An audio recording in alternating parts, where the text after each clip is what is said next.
Megawati Soekarnoputri, Ketua Umum PDIP, disebut sisa menunggu momen untuk lebih tegas kepada Presiden Joko Widodo. Salah satu kemungkinan bentuk ketegasan Megawati yakni menarik Menteri PDIP dari Kabinet Indonesia Maju yang dipimpin Presiden Jokowi. Pendapat itu disampaikan oleh CEO Polmark Research Center, EF Saifullah Fatah, dalam program Gaspolkompas.com pada Jumat 2 Februari 2024.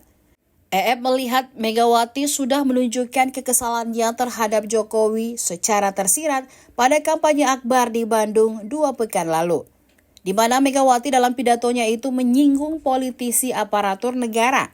EF menilai hal itu sebagai ekspresi kemarahan Megawati terhadap Jokowi. Hal itu juga, kata EF, menunjukkan bahwa Megawati dan Jokowi sudah berpisah jalan. Hanya saja Megawati disebutnya belum mengambil langkah yang lebih tegas, semisal menarik Menteri PDIP dari kabinetnya.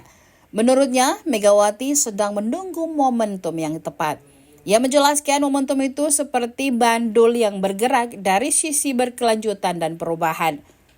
Menurut EF, Megawati tengah menunggu pergerakan bandul itu akan keras ke sebelah mana.